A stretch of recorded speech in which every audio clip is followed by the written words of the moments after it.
골로새서 3장 12절에서 17절 말씀 찾으셨으니 저와 한 절씩 교독하도록 하겠습니다.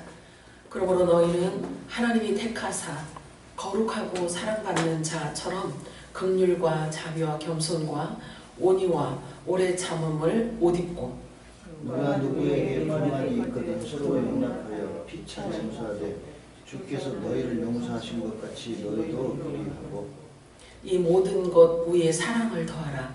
이는 온전하게 매는 띠니라. 그리스도의 평강이 너희 마음을 주장하자. 너희는 평강을 위하여 몸을 입으심을 받으니 너희는 또한 감사하는 자가 되라. 그리스도의 말씀이 너희 속에 풍성히 거하여 모든 지혜로 피차 가르치며 권면하고 시와 찬송과 신령한 노래를 부르며 감사하는 마음으로 하나님을 찬양하고 또 무엇을 하든지 말이나 일어나 다 주 예수 이름으로 힘입어 하나님 아버지께 감사하고 아멘. 오늘 성령께서 주신 본문의 말씀입니다. 오늘도 성령께서 또한 여러분에게 감동과 교회들에게 하시는 성령의 음성 여러분들에게 들려지기를 축복합니다. 마라나타 우리 세 번 외칠까요? 마라나타, 마라나타, 마라나타. 아멘. 오늘 읽은 본문 말씀으로 거룩하고 사랑받는 자, 우리의 이야기입니다. 거룩하고 사랑받는 자라는 제목으로 우리 함께 은혜를 나눠보도록 하겠습니다. 우리가 지금 우리가 받아서 믿고 있는 이 복음은 생명을 의미하기 때문에 삶을 말합니다. 예수님께서 내가 곧 길이요 진리요 생명이라고 말씀하셨기 때문입니다. 예수님 자신이 복음입니다. 그러므로 우리의 모든 삶이 기도이고 예배입니다. 동의하시나요? 아멘. 네. 그렇다고 오해하시면 안 됩니다. 제가 하는 말은 삶이 다르고 교회 와서 예배할 때 사람이 다르고 라는 것이 아니라는 것을 제가 말씀을 드리는 것입니다.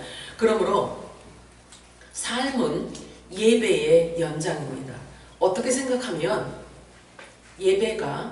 삶이 예배의 연장인데 잘 생각해 보세요.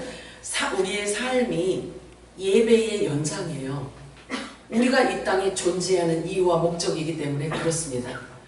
그런데 예배가 삶의 이렇게 연장선이다라고 하는 것보다 우리가 이 땅에 존재하는 것 자체를 우리가 정체성이 확립이 된 상태에서 말을 한다면 우리의 삶은 예배의 연장인 거예요. 우리의 삶 자체가 예배이고 기도여야지만 되는 거예요. 이 땅에 존재하는 목적이 하나님의 뜻을 이루기 위함이기 때문입니다. 아멘. 자, 그래서 성경은 말씀하고 있어요. 경건의 능력도 있고요. 사실은 경건의 모양만 있는 자가 있다라고 말하고 있어요. 그래서 디모데후서 3장 5절에 보면 경건의 모양은 있지만 경건의 능력은 부인하는 자들이 있다는 거예요. 그런데 그들에게서 너희는 떠나라 이렇게 말씀하고 있어요. 그러면 교회 안에도 그런 자들이 있다는 거예요. 교회 이야기를 하는 거거든요. 자, 그러면 경건은 다른 표현으로 거룩을 의미하기도 합니다. 구별되어져 있다라는 것을 말하고 있습니다. 그러므로 교회는 시작도 거룩이고 마침도 거룩인 것입니다. 마음과 생각과 말과 행동과 모든 삶의 기준이 다름을 의미하는 것입니다. 이 하늘의 기준으로 구별되어진 삶을 말하고 있어요. 이 거룩이라는 뜻은. 그래서 모든 예배가 영과 진리로 드려질 때 집에 돌아가서도 그 영과 진리가 그 사람을 점령하고 있기 때문에 구별된 삶, 거룩한 삶, 성결한 삶, 경건의 능력의 삶으로 이루어진다라는 것을 말하고 있는 거예요. 성경은. 그러니까 예배 드릴 때 사람이 다르고 집에 가서 생활할 때 다르고 이러면 안 된다는 거죠. 우리가 반드시 명심해야 할 것은 거룩이 없이는 주님을 볼 수가 없기 때문이에요. 성경은 그렇게 말하고 있어요. 너에게 거룩이 없이는 주님을 볼 수가 없다라고 말하고 있어요. 그 말은 구원받지 못한다는 얘기예요. 우리의 삶의 끝에 가서 삶의 여정의 끝에 가서 만날 분이 예수님인데 우리의 삶이 거룩하지 않고 우리가 거룩한 삶을 살지 않게 되면 끝에 가서 주님을 만날 수 없다는 얘기예요. 그럼 구원 받지 못한다는 얘기예요. 다시 말해서 우리가 하나님을 섬기는 이 예배는 다른 어떤 종교들처럼 형식과 틀에 국한된 것이 아니라 생명이기 때문에 삶인 거예요. 그래서 복음은 삶으로 이렇게 살아내는 것입니다. 화려한 장식과 형식의 틀이 있으면 은혜가 임하고, 그런 것이 없고 작은 공간에는 은혜가 없고 하는 그런 것이 아니라는 거예요. 예배는 하나님을 알아가는 것이기 때문이에요. 율법 아래에 있는 종교인들에게 예수님께서 말씀을 하셨어요. 너희는 모르는 것을 예배하고 있지만 우리는 아는 것을 예배한다. 다시 말해서 율법으로는 구원에 이를 수 없다라고 말씀하시는 거예요. 그래서 종교 행위로는 너희가 구원을 받지 못한다라고 말씀하고 있는 것입니다. 그래서 요한복음 3장 11절에 우리는 아는 것을 말하고 본 것을 너희들에게 증언을 하는데 너희들이 받지를 않는구나.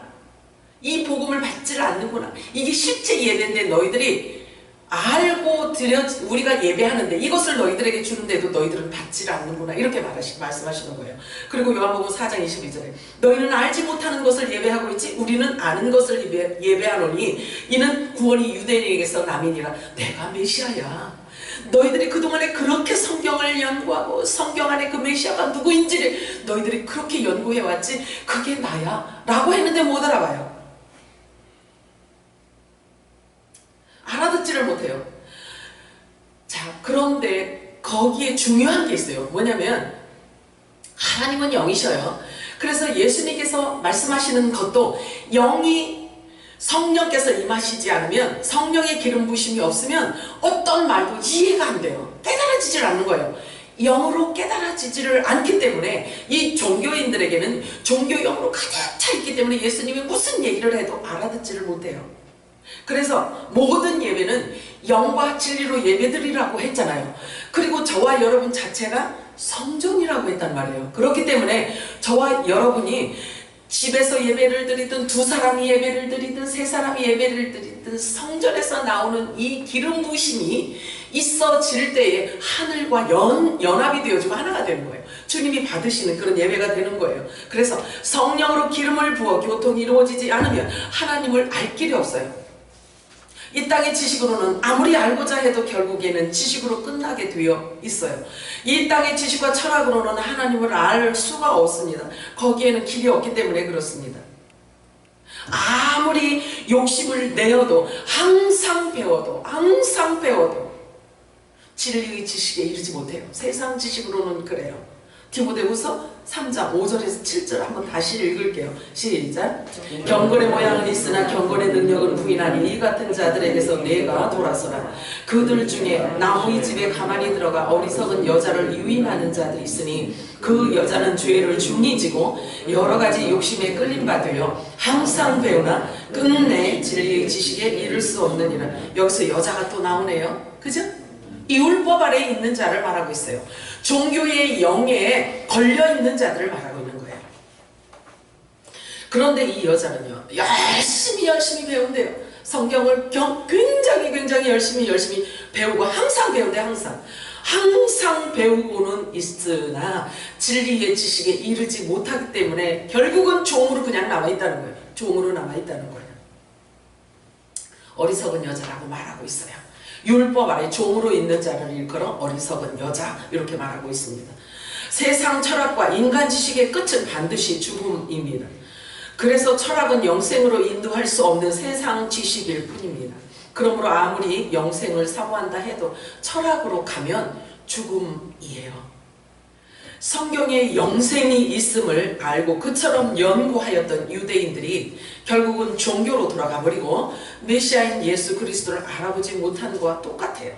그래서 그 이유로 말미암아 그토록 성경을 연구하고 또 연구하고 율법의 대가는 그들이 될 수 있었지만 정작 진리는 발견하지 못했던 것입니다. 그래서 인간의 철학과 이 땅의 지식만 의지하였기 때문에 아무도 예수를 알아보지 못한 거예요. 우리가 종교영에 붙잡혀서 계속 종교생활로 계속 율법 아래 죄의 노예로 살아가게 되면은요, 진리의 지식이 이룰 수가 없어요. 부활의 영이 임할 수가 없는 거예요. 아버지는 영과, 예수님께서 그래서 말씀하셔요. 아버지는 영과 진리로 예배드리는 자를 찾으신다라고 말씀하고 있어요.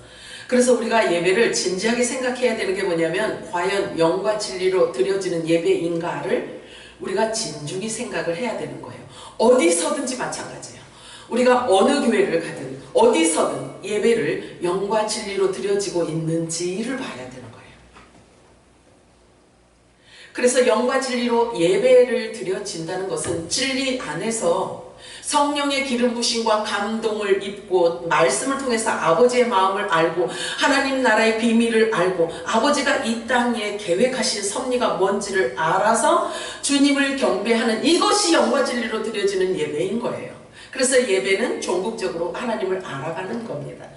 자, 골로새 3장 12절에서 14절. 자, 한 번 더 읽겠습니다. 시작. 너희는 하나님이 택하신 거룩하고 사랑받는 자처럼 긍휼과 자비와 겸손과 온유와 오래 참음을 못 입고, 누가 누구에게 불만이 있거든 서로 용납하여 피차 용서하되 주께서 너희를 용서하시는 것 같이 너희도 그리하고 이 모든 것 위에 사랑을 더하라. 에그머니나. 자, 우리의 삶의 라이프 스타일, 기준을 지금 세워주신 거예요. 하나님께서 우리를 일컬어 거룩하고 하나님의 사랑을 받는 자들아 하고 삶의 라이프 스타일을 우리들에게 기준하고 있는 것입니다. 이게 여기에서 있잖아요. 봐요. 이 중에서 우리가 참는 것 하나만 갖고도 힘이 들어서 입에서 단내가 나요. 헥헥거려요. 참는 거 하나만 갖고도. 그런데 긍휼을 베풀으래요. 그런데 자비도 베풀으래요. 그런데 겸손하고 온유하래요. 그런데 참는 게 그냥 잠깐 참는 게 아니라 오래 끝까지 참으래요. 그 다음에 누구에게든지 불만이 있어도 그저 용납하래요. 뿐만 아니에요. 그리고 사람을 용서하되 예수님께서 나를 용서하시는 것처럼 하래요. 그런데 그게 또 끝이 아니야. 그 모든 것 위에 사랑을 더하래요. 자신 있게 할 수 있다고 생각하는 사람. 그런데 성경은 이것이 바로 우리가 순종해야 하는 하나님의 뜻이라는 거예요. 우리가 어떻게 살아야 하는지 그 기준, 우리의 삶의 라이프 스타일을 지금 정해주셨단 말이에요. 그래서 우리의 생활의 구조, 생활의 의식, 행동, 생활 체계가 이렇게 해야 된다, 이렇게 되어야지 된다는 거예요. 그동안 이렇게 살아오신 분 손 들어보세요. 그럼 아직 생각해 봐야겠다고 생각하는 사람 손 들어보세요. 손 들었어요.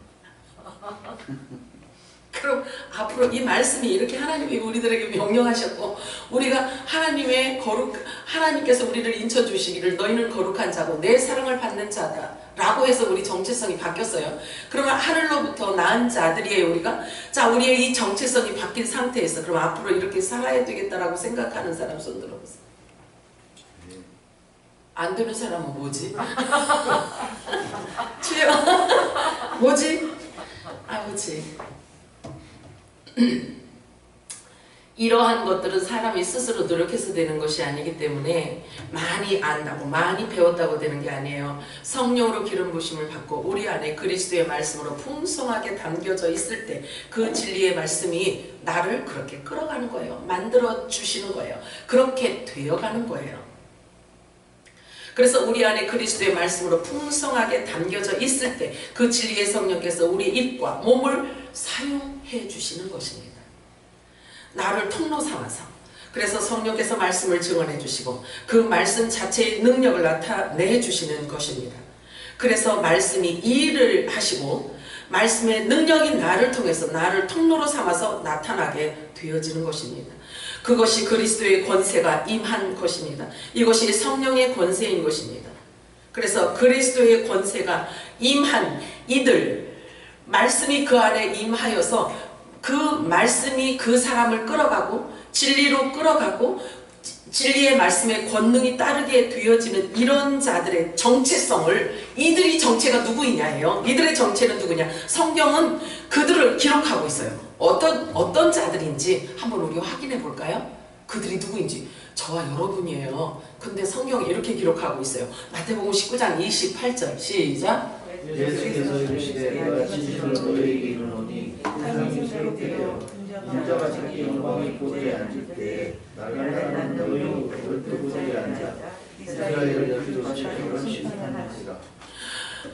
부지런히 이 말씀 여러분들이 갖고 이 말씀이 여러분들 거가 되어져야 되니까 계속 훈련하셔야 됩니다. 이 말씀이 여러분들의 육신이 되어져야지만 됩니다. 나중에 또 제가 또 물어보고 질문을 할 거예요. 자, 누가복음 22장 30절은 이렇게 말씀하고 있어요. 저와 여러분의 신분을 지금 말하고 있는 거예요. 누가복음 22장 30절 시작. 너희로 내 나라에 있어 내 상에서 먹고 마시며 또는 보좌에 앉아 이스라엘 열두 지파를 다스리게 하려 하노라. 할렐루야. 할렐루야. 자, 아들을 말하고 있어요. 후사. 아들을 말하고 있습니다. 말하자면 제자들을 의미하고 있는데 제자라고도 하고 그리고 예수님의 지체라고도 하고 예수님의 몸이라고도 합니다. 그래서 그들에게 주신 권세입니다. 이게. 자, 그래서 다스리는데 누구를 다스리느냐? 종을 다스리는 거예요. 이스라엘 열두 지파를 다스리는 권세가 주어졌는데 이게 아들이 종을 다스리는 그 다스림을 말하고 있어요. 여러분들의 정체성을 지금 제가 자꾸 이렇게 말씀드리니까 말씀으로 여러분 육체가 돼가 해야 돼요. 이 말씀이 여러분 거가 되어져야 되는 거예요. 자, 계시록에서는 이렇게 표현하고 있어요. 계시록 21장 14절 시작. 그 성의 성곽에는 12 기초석이 있고 그 위에는 어린 양이 12사도의 12 이름이 있더라. 예수님의 12 이름만 있대요. 이게 아니고요. 예수님 그러니까 어린 양 생명책에 기록된 모든 총체적인 자들 하나님의 아들들을 말하고 있고요. 12사도라고 이렇게 대표성을 띈 것은 그 이름에 연합된 예수님의 지체들을 말하고 있는 거예요. 이해를 하셔야 돼요. 자, 결국 이들을 말하고 있어요. 왕권을 받은 후사들을 의미하고 있습니다. 구약에 요셉이란 사람이 나오잖아요. 근데 이 요셉이 있잖아요. 요셉의 어떤 그 삶을 여러분들이 성경을 읽어봤으면 알잖아요. 요셉이 감방에 막 오해를 받고 막 이렇게 막 힘들게 이렇게 다 감방에 갔다가요. 갑자기 왕권을 받게 돼요. 갑자기 꿈의 몽을 해줬더니 그렇게 돼요. 자, 그런데 우리가 그동안에 제가 자꾸 요셉에 대해서 이야기를 자주 하잖아요. 그건 왜 그렇게 하냐면요. 요셉이 자기가 꾼 요셉의 한 단 속에 저와 여러분이 들어가 있기 때문에 요셉이 사는 그 삶의 여정이 우리 거란 말이에요. 같이 살고 있단 말이에요. 그래서 눈여겨보라고 하는 거예요. 그래서 요셉의 여정길에서 내가 지금 어느 경전까지 갔는지를 요셉의 삶을 통해서 그 여정을 통해서 확인해 보라고요. 그래서 제가 그 얘기를 했잖아요. 요셉의 7년 풍년 때, 지금 풍년 때라고 했죠. 그런데 풍년을 맞이할 수 있을 만큼 왕권을 인장 반지를 갖고 막 이방 왕을 다스리고 막 이 애국 땅을 다스리고 이런 권세를 지금 우리에게 주셨는데 그러면 7년 풍년의 때라면 지금 때라고 한다면요. 우리가 긴장해야 되는 게 뭐냐면 그 때가 너무 짧게 남았다라는 것을 제가 말씀을 드리는 거예요. 그렇다면 우리가 그런 과정을 지금 다 겪고 있는가? 그 준비가 다 되어져 있는가? 심각하게 생각을 해야 되는 거예요. 제가 이렇게 말씀을 드린다고 해서 그냥 막 이렇게 해롱해롱 있을 때가 아니라니까 얼만큼 긴장을 해야 되는지 모른다고요. 하나님의 말씀이 선포되어지잖아요. 그러면 그 말씀이 일을 하신다고요. 그렇게 그 선포되어진 그 하나님의 말씀이 일을 하실 수 있도록 여러분들은 준비가 되어져 있어야 되는 거예요. 7년 풍년이면 7년 풍년에 대한 여러분들이 그릇이 준비되어 있어야 아버지 뜻을 이루지. 그렇게 된다니까요.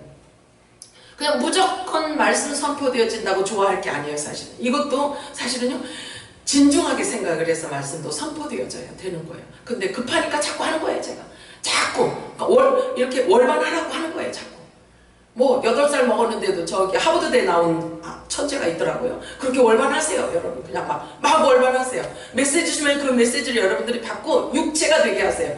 그래서 그 말씀이 여러분 것들이 되어서 그 말씀이 일하도록 여러분들을 그렇게 끌어가도록 하시면 돼요. 아멘이죠? 아멘. 우리가 하나님의 말씀 따라서 살 수 있는 방법은 내 안에 하나님 나라의 양식이 가득 채워졌을 때 가능한 거예요. 꽉 차져 있을 때. 그래서 내가 온전히 부인되어져서 십자가를 온전히 딱 통과되어져 있을 때, 내가 부인되어지고 내 십자가를 지고 주님의 십자가 길을 통과했을 때, 부활은 죽음을 전제로 하기 때문에 십자가를 통과하지 않으면 부활에 임할 수가 없단 말이에요. 그렇기 때문에 하나님께서 하나님의 뜻을 이루기 위해서 메시지를 우리들에게 계속 부어주신다면 내가 계속 부인되어져 있어야 되는 거예요. 육을 자꾸 벗은 상태예요. 하나님의 말씀이 내 안에 들어와서 좌정하시지. 그래서 내 안에 성전을 이루어서 나를 통해서 생수의 강이 넘쳐날 수 있게 되는 거예요. 생수의 강이 다른 게 아니에요. 그 추상적으로 생각하시면 안 돼요. 생수의 강은 뭐냐면요, 너희 배에서 생수의 강이 흘러나리라 예수님께서 말씀하셨잖아요. 예수님이 주신 천국 복음이 우리 안에 쌓이고 쌓이잖아요. 그럼 꽉 차잖아요. 하나님의 그래서 영원전에 있었던 비밀까지 성경을 통해서 알아져요. 그러면 그것이 우리 입을 통해서 마구 나오는 거예요. 마구 나오는 그것을 얘기하는 거예요. 다른 게 아니고.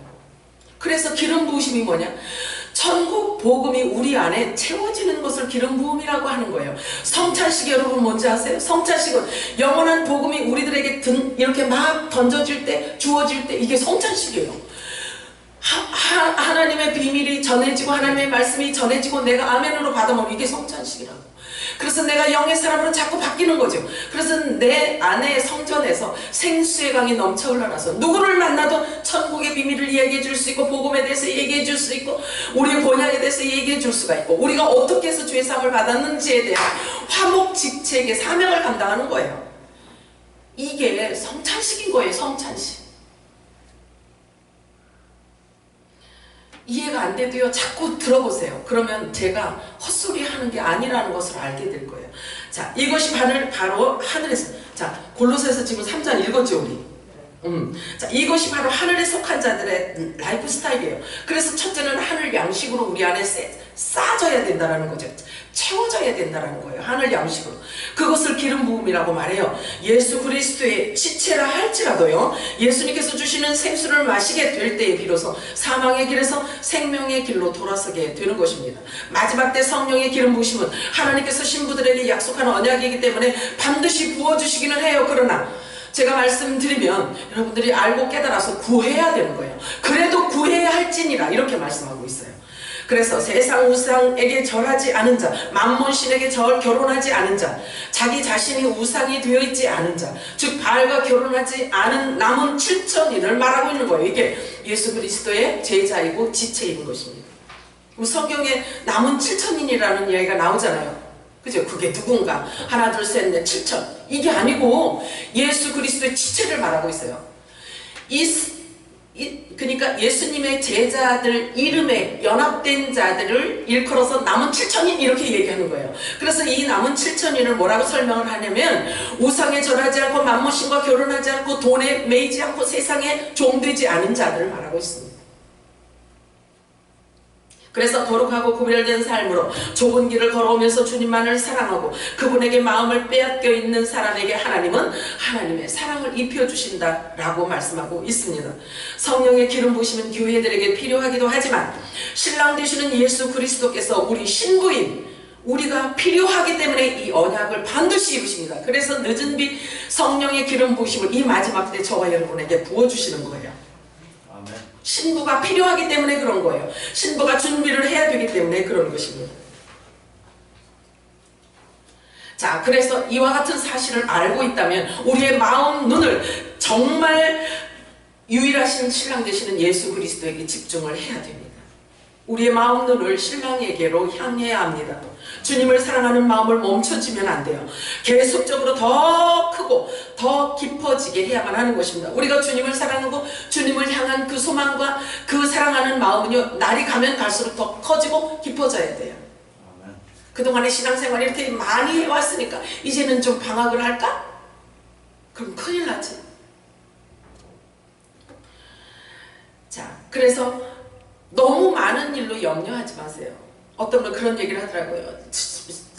사업이 얼마나 자꾸 번창을 하는지 자기가 시간이 없어지니까 주님과 깊은 사랑의 교제하는 시간이 없어서 너무 싫다는 거예요. 그게.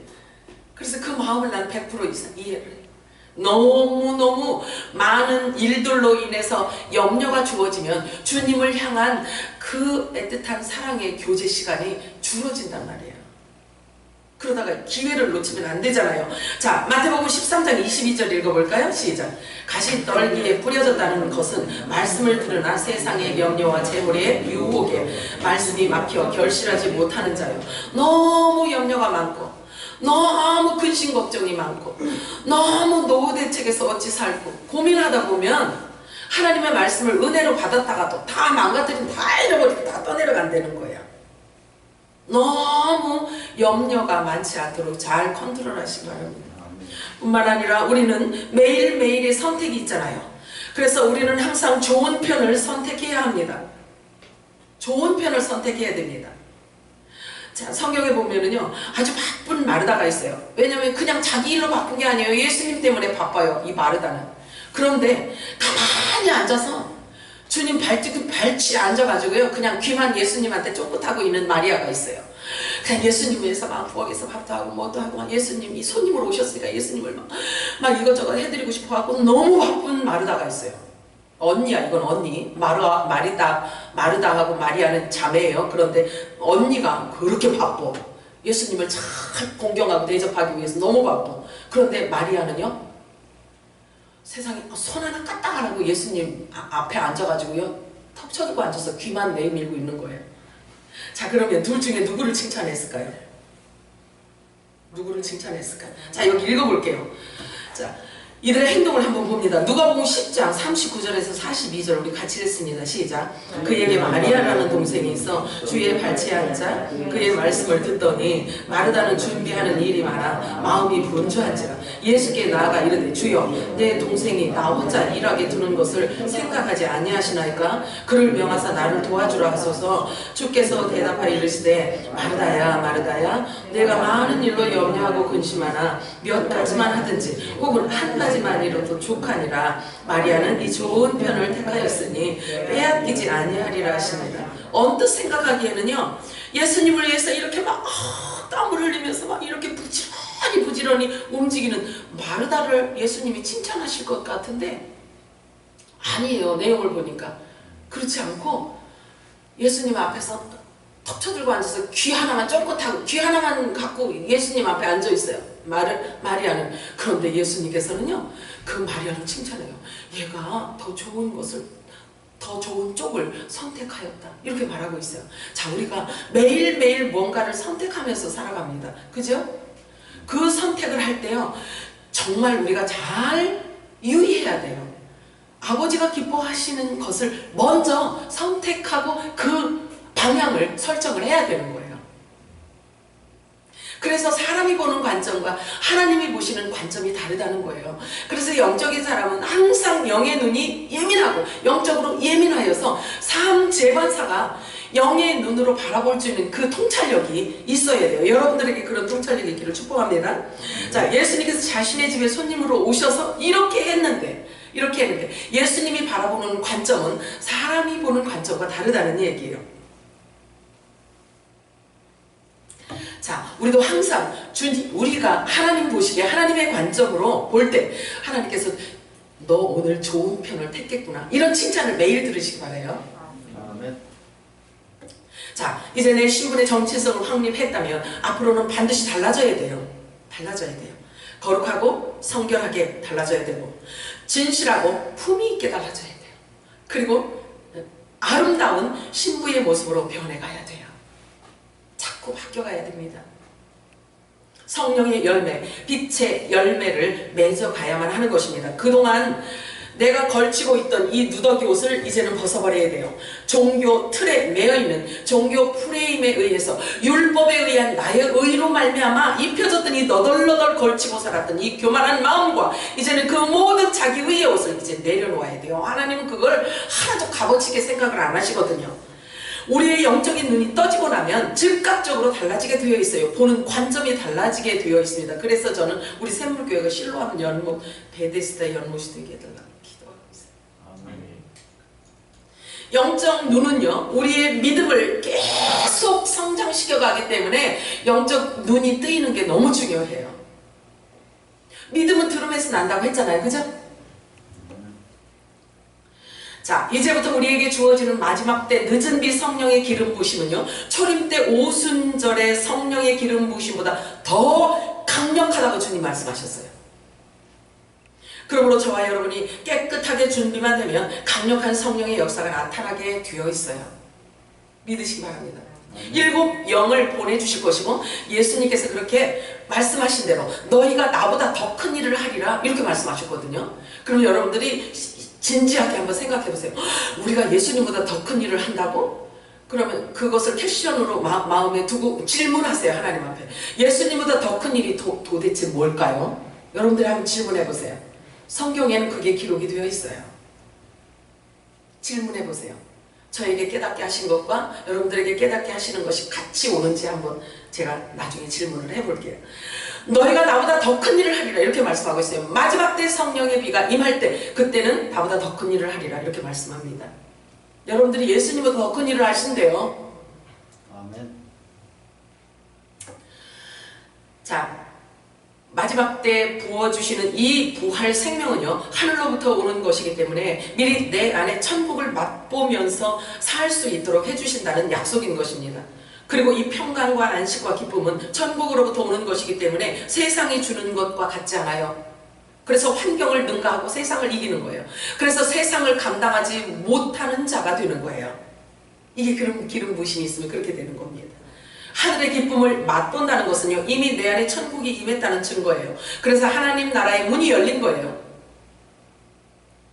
잘 이해를 하셔야 돼요.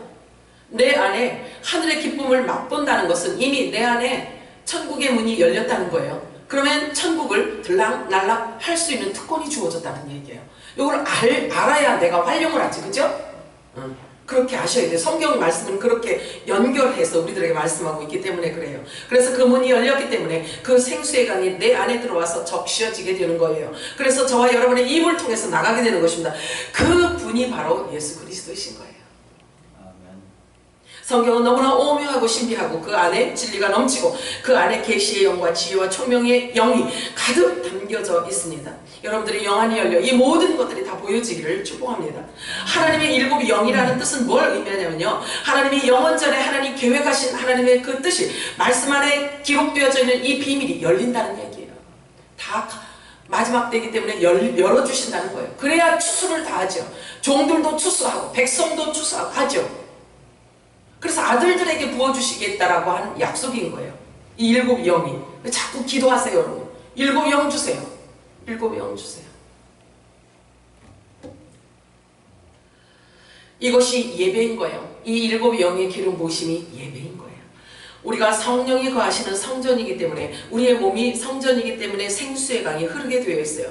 에스겔서에 보면은 성전에서 물이 흐르고 있잖아요. 그죠? 이게 생명수 강인 거예요. 하나님의 말씀이, 천국 복음이 우리 안에 가득가득 부어지고 채워지면 우리를 통해서 이게 나가는 거거든요. 그게 물이 성전을 통해서 물이 흐른다라고 얘기하는 거예요. 성령의 권능은 하나님의 파워입니다. 하나님의 능력은 하나님에게서만 나올 수 있는 것입니다. 우리가 감히 뭐라고 하나님의 그 능력을 자기 마음대로 할 수 있겠나 하는 거예요. 절대 그럴 수 없습니다. 저와 여러분의 육체는 그렇게 할 수 있는 자들이 아닌 거예요. 그래서 7 영이 임하고 성령이 임하고 부활의 영이 임하고 하나님의 생명이 임하여졌을 때 그분이 우리를 통로 삼아 하는 거예요. 하나님의 성령으로 말미암아 하나님의 권세가 우리를 통로로 삼아 나가게 되는 것입니다. 그러므로 깊이 우리는 숙고해야 합니다. 우리에게서 나가는 하나님의 권능은 이 부활 생명은 내 육이 다 죽은 뒤에 가능한 거예요. 그래서 부활은 죽음을 전제로 하기 때문에 우리를 통해서 어떤 일이 일어나도 어떤 일을 하나님께서 행해도 내 이름이 절대 나갈 수가 없는 거예요. 내가 죽어진 상태이기 때문에. 그래서 주님께서 마음대로 쓰시는 거예요, 우리를. 이해가 가시죠? 그래야 가능한 거예요. 지금 주님께서 주시면 그냥 막 사람들 앞에서 막 죽은 자 살려 막 이렇게 하고 싶은데, 막 이렇게 쓰러뜨리고 싶고 막 이러고 싶고 막 이러고 싶은데, 하나님은 그렇게 안 하세요.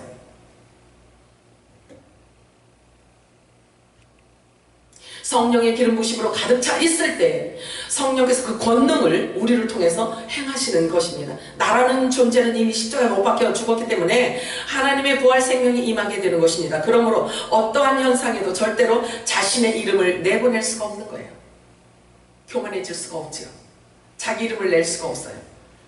완전히 육이 죽어야 부활 생명이 주어지기 때문인 것입니다. 실은 세상에 있는 자들, 지금 세상에 있는 자들 중에도요, 이 어둡고 세상이 너무 흉흉하고 캄캄하고, 세상이 지금 막 흉흉하잖아요. 그래서 이렇게 궁금한 것도 많은 거야. 아이고 어떤 일들이 자꾸 일어날 때마다 세상 사람도 사실은 지금 궁금합니다. 앞으로 어떻게 될지, 또는 어떻게 변화될지, 어떤 일들이 일어날지. 그들은 꿈을 꾸기도 하고 흉흉한 꿈자리도 뒤숭숭하고, 사실은 이해되지 않는 꿈 갖고요, 사람들은 지금 막 뒤숭숭한 거야. 세상이 도대체 이거 뭐가, 왜 이러지? 자, 이게 누구냐면 바로왕이에요. 바로왕이 꿈을 꾸고 나서요, 아침에 눈을 딱 떴는데 얼마나 번민이 되는지 이 꿈이 범상치 않은 거예요. 그래서 애굽에 있는 모든 점쟁이들 다 데려와요. 그리고 모든 박사들을 다 데려와서 이 자기 꾼 거를 해석하라고 얘기해요. 그런데 한 사람도 그 꿈을 해석하는 자가 없어요. 한 사람도 해석을 못해요. 그런데 하나님의 신에 감동된 요셉이 그 앞에 갑니다. 그래서 요셉이 바로가 꿈을 이렇게 꿨어요. 자, 굉장히 중요하다. 조사님 들어봐. 바로가 꾼 꿈을 요셉이 듣고 하나님의 타임라인을 알았어요. 7년 흉년이 오는구나. 7년 흉년이 오면 그 7년 흉년을 대비해서 하나님께서 반드시 7년 흉년을 줄 것인데 아는 거예요.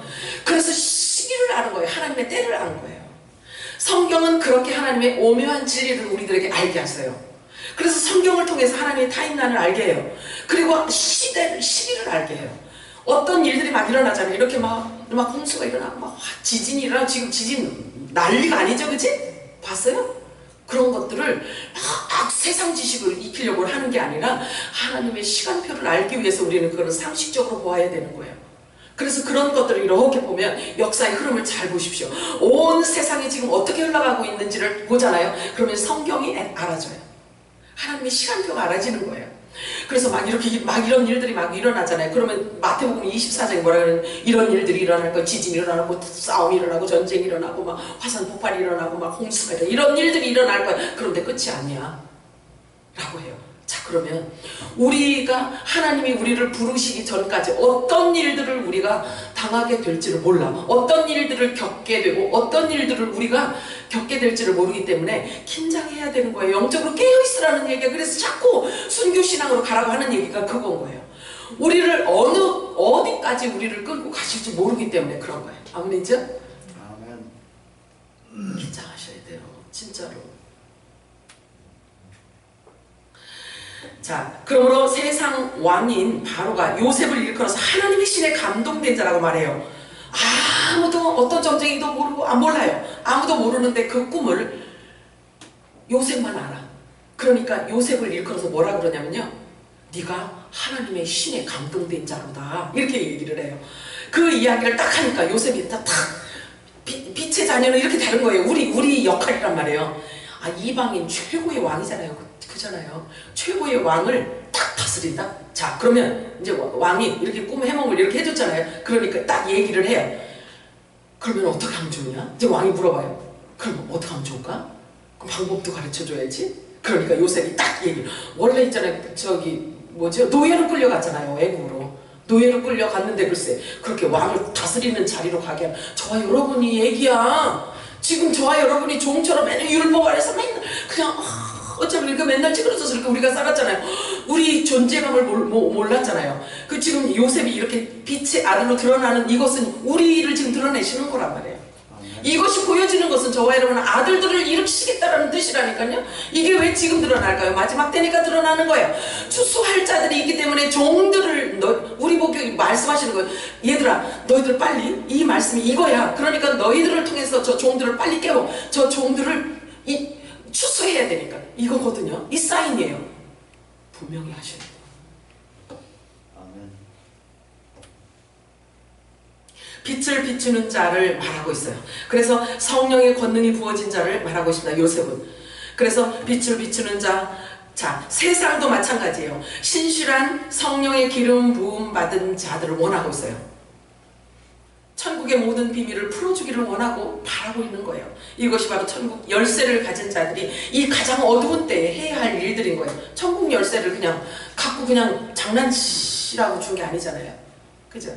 주님의 뜻을 가르치라는 거죠. 그래서 세상의 매인자, 종교의 영의 매인자, 죄와 사망의 법의 매인자, 율법에 매여 종로로 타는 자들을 진리로 풀어주라는 거예요. 진리로 풀어주고 자유케 해주는 그 역할을 빛의 자녀들에게, 우리들에게 주신 거예요. 그래서 영적인 눈이 멀어 그러니까 영적인 눈이 멀어서 잘 몰라. 성경을 100독 이상을 했는데도요, 뭐가 뭔지 몰라요. 제가 그런 분을 여러분 봤어요. 자, 그래요.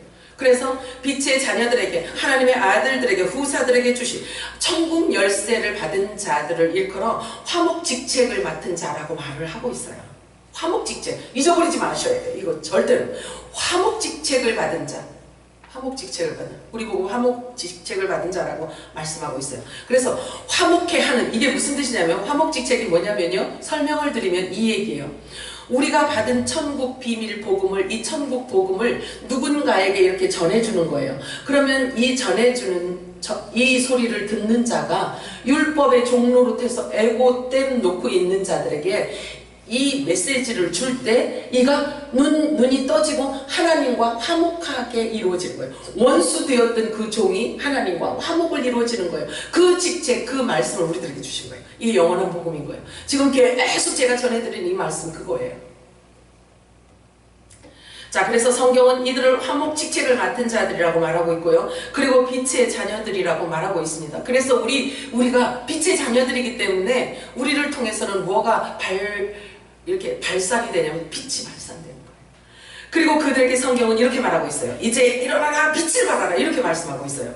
저와 여러분에게 뭐라고 하시는지 한번 볼까요? 이사야서 60장 1절 읽겠습니다. 시작. 일어나라, 빛을 발하라. 이는 내 빛이 이르렀고 여호와의 영광이 내 위에 임하였으니라. 아멘. 아멘. 이 빛이 이게 노력 갖고 되겠어요? 하나님이 우리들에게 입혀주시고 우리들에게 하나님이 주셔야지만 되는 거예요. 하나님의 아들들에게 약속된 거예요, 이게. 자, 그래서 성령이 친히, 자, 성령께서 우리 안에 오시면, 저와 여러분, 내가 이렇게 하나님의 말씀을 찾아서 여러분들에게 말씀을 드리잖아요. 그러면 이 말씀 자체가 믿어져서 여러분들의 정체성이 바뀌잖아요. 그게 성령께서 여러분들의 도장 찍는 거예요. 말씀으로 도장을 찍는 거예요. 그렇구나, 내가 하나님의 아들이구나, 이렇게. 그래서 성령이 친히 우리의 영과 더불어 우리가 하나님의 자녀된 것을 증언하고 계시기 때문에 저와 여러분이 하나님의 아들이라고 말하는 것은 말씀에 입각해서 말하기 때문에 어느 누구도 정죄하거나 비웃거나 참소하지 못해요. 그러면 그들을 하나님께서 혼내켜요. 성령을 소멸한다고 해요. 그러니까 성령을 소멸한다고 하고 성령을 이렇게 이제 비웃는다라고, 이렇게 성경은 그렇게 말씀하고 있어요. 어느 누구도 아니라고 할 수 없어요. 왜냐하면 성경이 우리를 그렇게 말씀하고 있기 때문이에요. 아멘이죠? 그래서 항상 하나님의 말씀으로 대응을 해야 되고 하나님의 말씀이 우리의 믿음이 되어야지만 되는 거예요. 그래서 모든 피조물이 지금 저와 여러분을 고대하고 있는 거예요. 빛의 자녀들을. 로마서 8장 19절 읽어볼까요? 시작. 피조물이 고대하는 바는 하나님의 아들들이 나타나는 것이니. 아멘. 제가 이 말씀을 준비하면서 얼마나 가슴이 뭉클한지. 이제 사실은 있잖아요. 진리를 몰라서 종로로 타면서 벌벌 마귀에게 벌벌 떨고 죄에 벌벌 떨고 세상에 벌벌 떨고 그냥 막 강대상에서 협박하면 협박에 벌벌 떨고 이렇게 종로로 타는 자들이 저와 여러분 빛의 자녀들을 그렇게 학수부대하고 있다는 거예요. 왜 피조물들이 하나님의 아들들이 나타나기를 고대하냐면요, 이들을 이렇게 말하고 있어요. 성경에 썩어짐의 종로릇 하는 그곳에서 자기 좀 해방시켜달라고, 그래서 기다린다는 거예요. 자기 좀 해방시켜달라고. 그래서 하나님의 자녀들이, 하나님의 아들들이 누리는 그 자유를 나도 좀 누리고 싶어서 기다린다는 거예요. 이해가 가나요?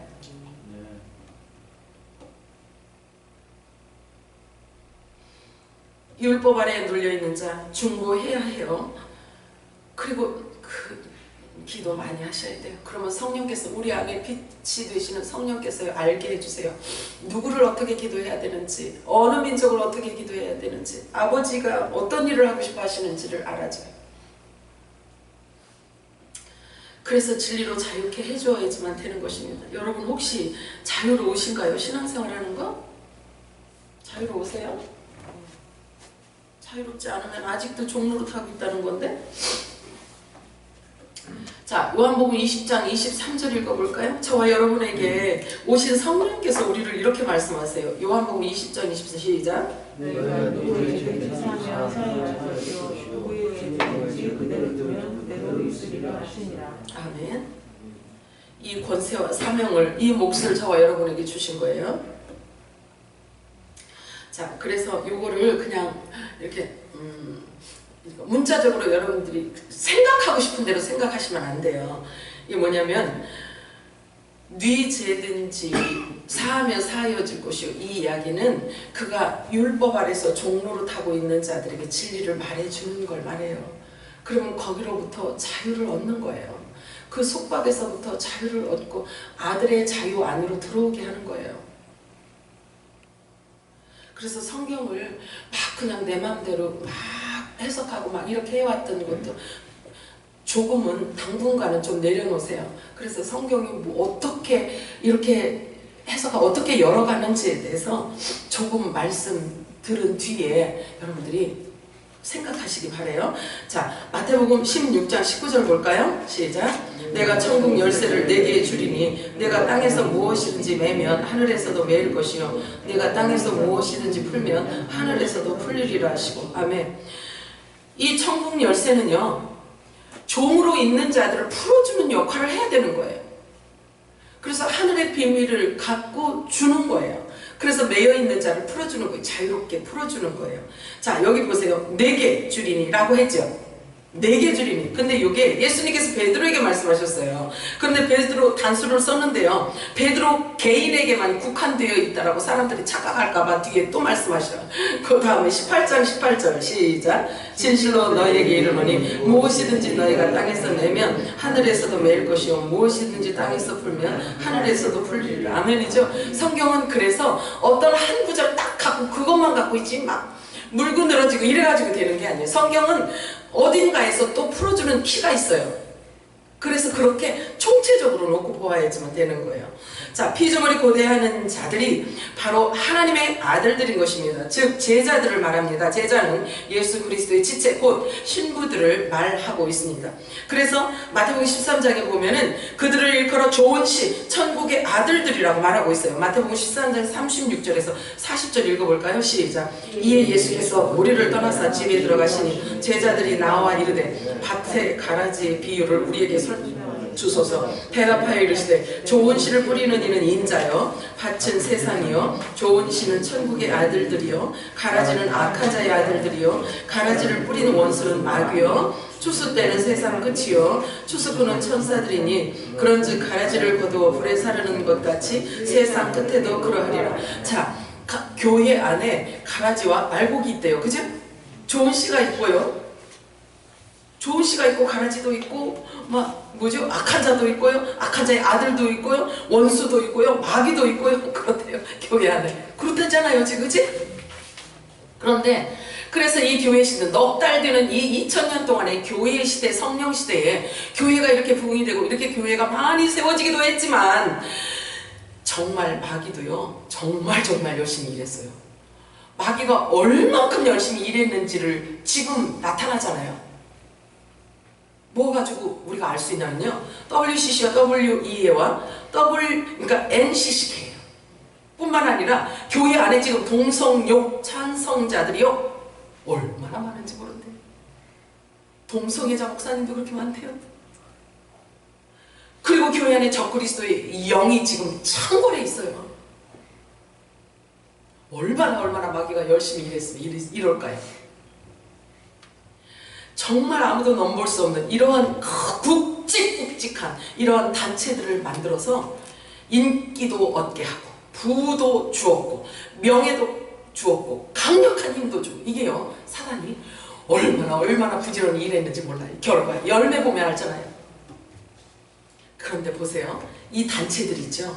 이제는 누가 뭐라고 해, 눈 하나도 꿈쩍 안 한다. 전혀 눈 하나도 꿈쩍 안 해요. 걔는 짖어라, 우린 간다예요. 그래서 눈 하나도 꿈쩍 안 하고, 이 단체들은요 어마어마한 막강한 힘을 갖고, 오히려 지금 시간이 흐르면 흐를수록 더 그 에너지와 힘이 더 막강해지고 있어요. 그러나 그들이 이렇게 열리는 진리는 막을 길이 없어요. 진리는 막을 길이 없어요. 자, 그래서 이제는 요셉의 단들이 일어날 때가 된 거예요. 자, 요셉의 단들이 일어날 때가 된 것입니다. 그래서 진리가 드러나고 빛이 드러나면 모든 것 또한 드러나게 되어 있습니다. 여러분, 부지런히 영원한 복음 부활 생명의 말씀을 부지런히 채우셔서 여러분들이 요셉의 단이기 때문에 빨리빨리 살려주는 영의 통로가 되어서 여러분 일어나셔야 돼요. 그래야 이제는 요셉의 단들에게 하나님께서 주신 이 천국 열쇠를 받아쥐고 주님의 뜻을 이루어갈 수 있기 때문인 거예요. 그래서 우리에게 너희가 무엇이든지 땅에서 풀면 하늘에서도 풀리리라는 이 말씀이 바로 진리를 몰라서 묶여있는 모든 자들을 풀어놓아 다니게 하라는 뜻인 거예요. 천국 복음의 진리를 알리고 그들의 종의 자리에서 자유의 자리로 돌아오게 하라는 말씀인 것입니다. 이것이 바로 고린도후서 5장 18절에서 19절 화목의 직책인 것입니다. 그래서 화목의 직책, 저와 여러분에게 주셨기 때문에 이 말씀을 잘 받아서 활용하셔야지만 되는 것입니다. 누가복음 4장 18절 19절 읽어볼까요? 시작.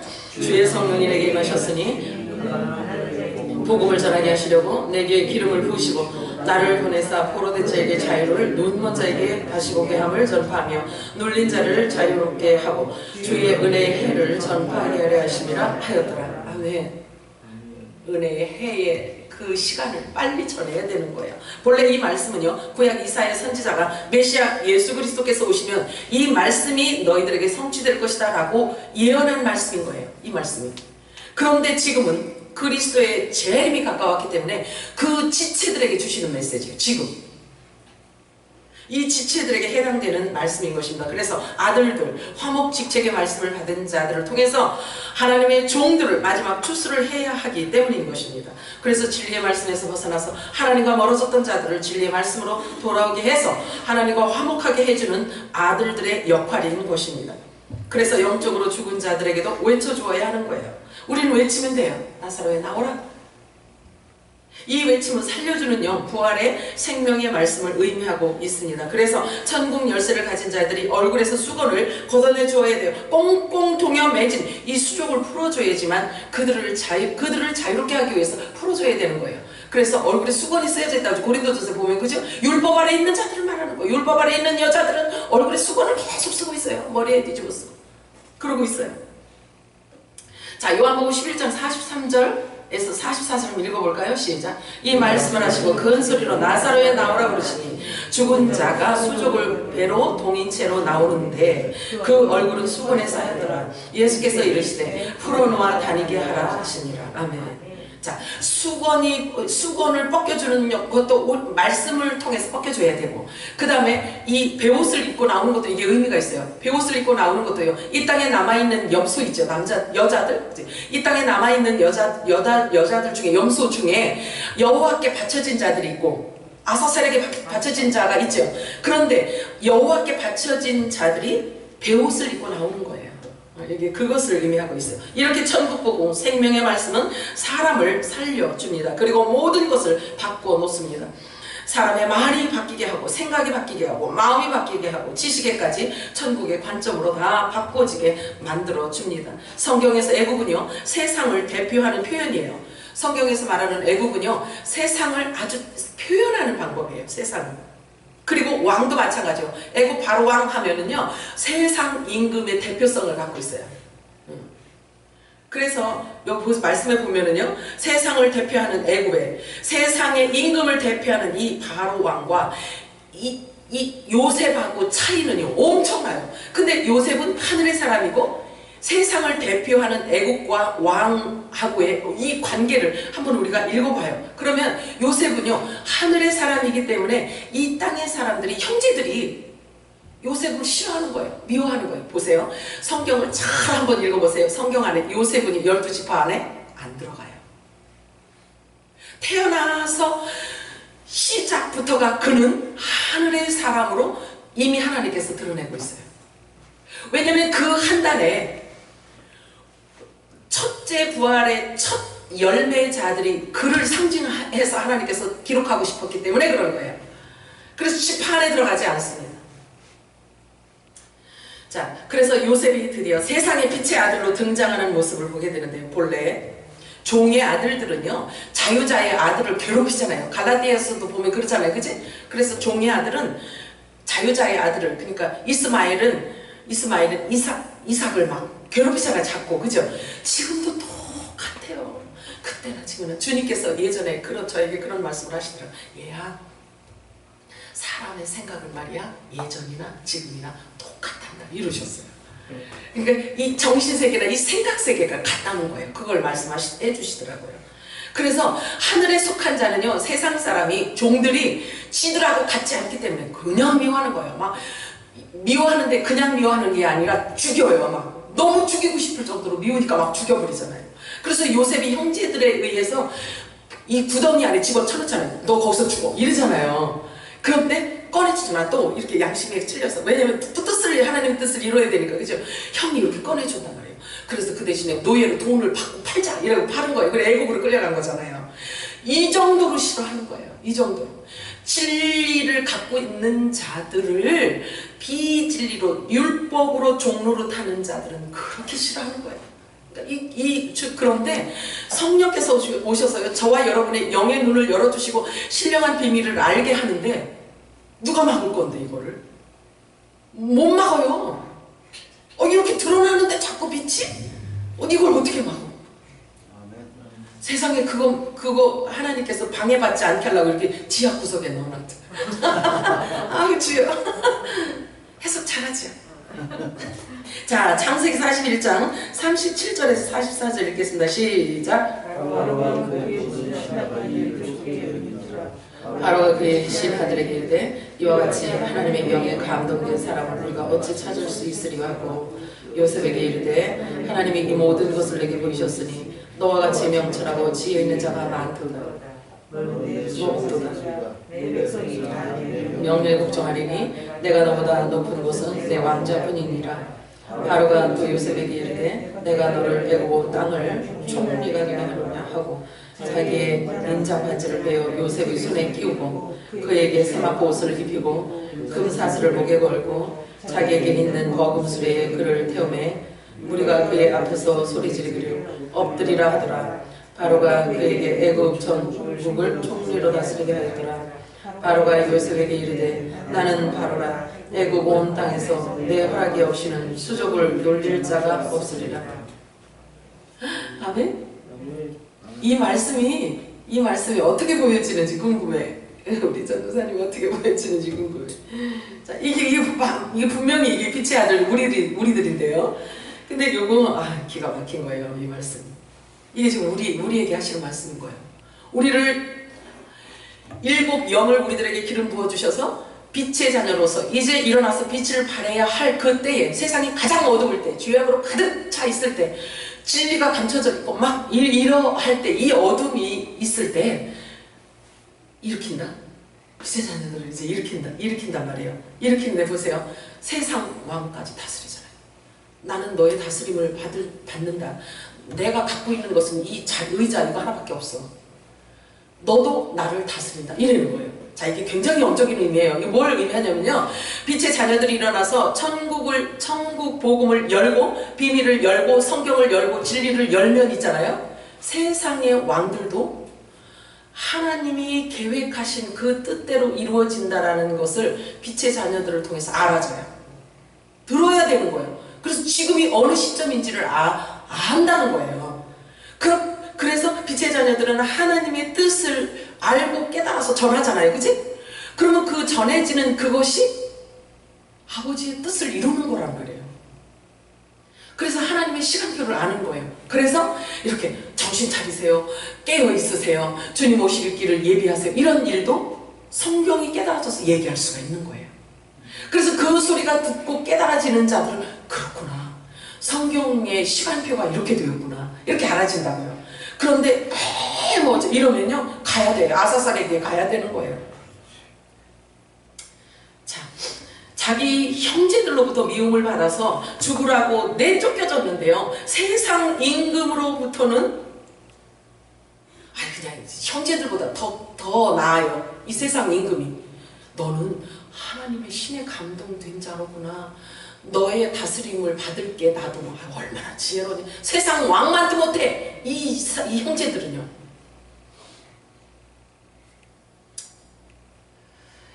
하나님의 인정을 받고 있는 것을 세상 왕이 알고 있단 말이에요. 그죠?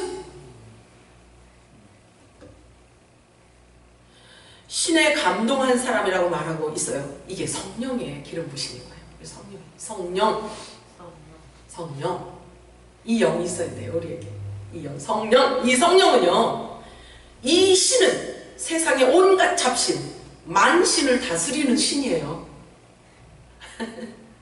이 땅의 어둠 안에 어떠한 종교든지 어떤 잡귀신이든지 간에 만몬신까지도 다 포함해서 이 성령 앞에서는 다 지시를 받게 되어 있는 거예요. 우리 최 지사님하고 생각이 나네. 저 어디 바닷가에 갔는데요. 그 촛불을 이따만한 촛불을 바위에다가 거기서 무당들이 와서 막 이렇게 하는 건가 봐요. 이만한 초를 거기다 이렇게 해놓고 있어요. 근데 이제 이렇게 지나가다 보니까 돌멩이가 있어가지고 돌멩이가 딱 한 번에 그 초를 두 개다. 사실은 있잖아요. 이 성령의 힘이 아니면 그거 무서워서 못 건드려요. 못 건드려요. 아닌가? 나만 그런가? 그렇잖아요. 무당이 거기 와가지고 계속 온갖 잡신 귀신들을 끌어들이는 그 자리인데 거기를 누가 건드리냐고요. 성령 아니면 안 돼요. 불가능한 거예요. 알지요? 너무 놀라지 마시라고. 세상 돌아가는 거 가지고 너무 놀라지 마세요. 성령께서 여러분들을 강하고 담대하게 만들어주시기 때문에 그래요. 자, 그래서 이 권능을 저와 여러분에게 하나님께서 주셨어요. 회개하고 죄의 싸움마다 깨끗한 마음 안에 하나님께서 성령을 선물로 주신 거예요. 그동안 우리는 아무것도 모르고 온갖 종로를 타며 살아왔습니다. 바로가 말합니다. 요셉아, 너는 내 집을 치리하라. 너는 내 집을 다스려라. 이 애굽 땅 전체를 네가 다스려라. 요셉의 주가가 지금 엄청 올라가고 있네요. 그죠? 저와 여러분에게 성령의 기름 부심이 있으면요, 저와 여러분 주가도 올라가게 되어 있어요. 요셉의 주가는 바로 우리의 주가이기 때문입니다. 빛의 자녀들이 등장하고 나타나면 진리의 빛으로 밝아지게 되어 있어요. 바로가 또 말해요. 내 명령대로 모든 백성이 복종하게 될 것이다. 세상 사람들이 다 내게 복종하게 될 것이다. 나는 왕이라는 타이틀, 임금이라는 칭호 하나뿐이다. 너의 다스림을 내가 받겠다. 이거예요. 다 네가 다스려라. 얼마나 지혜로워요. 세상 왕이라도요. 그런데 이 지혜가 교회가 없어요. 뭔 얘기하면 그저 물고 찢으려고만 하고, 자기네들하고 생각이 안 맞으면, 자기네들하고 설교가 같지 않으면 그냥 2단이다 5단이다 이렇게만 막 정죄만 하지. 근데 상관없어요. 염려하지 마세요. 아멘. 자, 이 세상의 모든 비밀을 풀고 해석하는 자는 오직 너 하나뿐이다 이렇게 말하잖아요. 너는 나를 다스리는 자라다. 온 땅의 애굽을 총리하게 하는데 인장 반지까지 빼어주잖아요. 막 확실하게 하잖아요. 이제 온 세상의 빛을 발하는 권세자로서 이 요셉이 등장하게 됩니다. 이 권세는 세상 임금의 머리가 되는 권세인데요, 왕의 인장반지는 왕권을 가진 것을 의미하고 있어요. 그래서 이 땅의 왕권은 받았지만 하늘의 주권으로 말미암아 땅을 다스립니다. 요셉은 이 땅하고는 상관이 없는 걸 알아요. 그래서 하나님의 말씀으로, 하나님의 지혜로, 하나님의 총명으로 다스리게 되어 있는 거예요. 그래서 7년 풍년을 준비하고 또 7년 흉년도 준비하고 이러잖아요. 자, 그래서 요셉의 왕권은 하늘의 왕권을 받아쥐고 이 땅을 이렇게 움직이는 것을 이렇게 상징하고 있는 거예요. 요셉의 중보자로 이 땅이 움직이게 되어 있는 것입니다. 그래서 이 세마포까지 입혀줬는데요. 이 세마포는 만왕의 왕 의의 옷을 말하고 있어요. 저와 여러분이 입을 의의 옷을 말하고 있어요. 신부의 세마포 옷을 말하고 있습니다. 자, 그리스도의 권세가 임하게 되는 것입니다. 이것이 성령의 권세인 거예요. 왕권의 후사들을 의미하는 것입니다. 요셉이 감방에 있다가 지금 갑자기 왕권을 갖게 됐잖아요. 우리가 땅에 속한 자처럼 살다가 갑자기 하늘에 속한 자라는 사실을 성경을 통해서 우리가 발견했잖아요. 그잖아요. 안 믿고 계신 거예요? 믿죠? 하늘에 속한 자로 완전히 우리 집 바뀌었잖아요. 자, 그러면 그냥 차츰차츰 이런 게 아니고요. 확 바뀌어버린 거예요. 말씀이 우리 심령에 와서 도장을 확 찍어줘서 성령의 도장을 찍었잖아요. 성령께서 내가 너희들과 약속한 이 메시지를 네가 받았지? 도장 꽉 찍는 거예요. 성령의 인장을 받은 거예요. 그래서 우리 하나님의 아들들이 누가 여기에서 빼낼 수가 없어요. 자, 그래서 이제 하늘에 속한 자들은 천국의 언어를 사용해야 되는 거예요. 자, 이제부터 시작이에요. 천국의 언어를 사용해야 돼요. 하나님의 비밀을 소유했기 때문에 그래요. 그리고 하나님의 비밀을 계속해서 우리 받아 먹어야 되는 거예요. 그래서 이 땅의 것으로 싸우는 것이 아니고 하늘의 비밀을 갖고 진리를 갖고 하늘나라의 양식을 갖고 이 땅에서 마지막 추수 진리와의 싸움인 거예요. 말씀대로 치료해야 되고 말씀대로 우리는 살아야 되고 말씀대로 순종을 해야만 되는 것입니다. 그러므로 하나님의 뜻을 이루어가는 하늘의 대사의 역할을 저와 여러분이 이제는 해야 되는 거예요. 이제 적극적으로 능동적으로 하라고 주님 말씀하세요. 그러니까 조용히 있지 말래요. 하나님의 아들들은 조용히 있어요. 빛의 자녀들은 가만히 있으면 안 된대요. 자, 그렇다고 사실은 있잖아요. 우리가 이 정도 가지고 우리가 세상에 나가가지고 막 세상 왕을 다스린다고 이랬다가 그러면 우리 기절에 쓰러져요? 안 돼요? 잡혀요. 쓰러져. 자, 우리를 막기 위해서 사단 마귀 귀신도 얼마나 지금 준비하고 있는지 아세요? 마지막 빛의 자녀들이 나타날 것을 귀신들은 귀신같이 알고 있기 때문에. 그래서 그들은 그들대로 지금 준비하고 있단 말이에요. 그러니 우리가 전신갑주를 입어야 되는 거예요. 제가 자꾸 얘기하잖아요. 전신갑주를 말씀으로 머리 투구를 써야 되고 말씀으로 허리띠를 띄어야 되고 말씀으로 창을 갖고 있어야 되고 말씀으로 칼을 갖고 있어야 되고 말씀으로 복음 신발을 신어야 되고 이렇게 해서 완전하게 완전 무장해야 되는 거예요. 이런 상태여야 성령께서 역사하실 수가 있는 거예요. 자, 이 우주 흑암 안에 있는 공간 중에서 빛의 중심이 저와 여러분이 중심이에요. 성경을 보면서 제가 그거를 깨닫고요. 정말 놀랐어요. 성경이 기록되어진 것도요. 저와 여러분 때문에 기록했다라고 시편에 말씀하고 있어요. 여러분들이 믿든 안 믿든 상관없어요. 저는 주님이 그렇게 보게 하셨어요. 우리 때문에 성경도 기록했대요. 우리 때문에 예수님도 오셨대요. 우리 때문에 아담도 창조된 거예요. 우리 때문에 만물이 창조되어졌대요. 우리 때문에. 우리를 데려가려고. 자, 오늘 본문 말씀 한 번 더 읽고 마치도록 하겠습니다. 골로새 3장 12절에 17절 시작.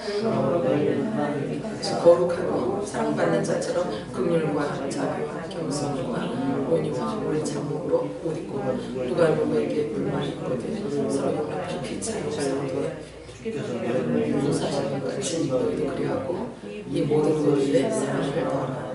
그리스도의 영광이 너희 마음을 시작하라. 너희는 평강을 위하여 한 몸으로 부르심을 받았나니 너희는 또한 감사하는 자가 되라. 그리스도의 가슴이 너희 속에 풍성을 위하여 모든 지식으로 피차를 가르치며 분별하고 시와 찬송과 신령한 노래를 부르며 감사하는 마음으로 하나님을 찬양하고 또 무엇을 했는지 말해라도 되면 다 주 예수 이름으로 하고 그의 힘으로 하나님 아버지께 감사하라. 아멘. 이 스타일로 삶을 완전히 삶의 체계를 바꿔가시기 바래요. 하나님 아버지 고맙고 감사합니다. 오늘은 입술로 우리 주님께 드려져서 주님께서 말씀만 전하게 해주신 것 감사드립니다. 사람의 생각은 주님께서 제거하시고 오직 주님의 말씀만 우리 귀한 권속들 심령 속에 잘 박힌 옷이 되게 하셔서 조금 더 흔들림이 없게 하여 주옵소서. 영혼의 닻이 되게 하여 주시고 이 양식이 우리 귀한 권속들 영혼의 양식이 되게 하여 주시고 천국 양식이 되어서 이 말씀이 우리 귀한 권속들의 육체가 되게 하여 주시옵소서. 그래서 삶이 바뀌고 말이 바뀌고 생각이 바뀌고 지식에까지 새로워지는 놀라운 신부의 성숙한 신부들이 다 되게 하여 주옵소서. 그렇게 해주실 우리 주 예수 그리스도로 감사하며 기도 올렸습니다. 지금으로 우리 주 예수 그리스도 인하시는 애와 하나님 아버지의 극진하신 사랑하심과 성령의 교통 가난해 주 위로하심이 이 나라의 영적 위에와 모든 교회의 위에와 우리 샘물교회와 우리 귀한 권속들 머리와 가정과 직장과 사업과 이 모든 삶 위에 지금으로부터 영원토록 함께 있을지어다. 주님 감사합니다. 우리 예수님께 감사 받습니다. 예수님 감사합니다. 예수님 감사합니다.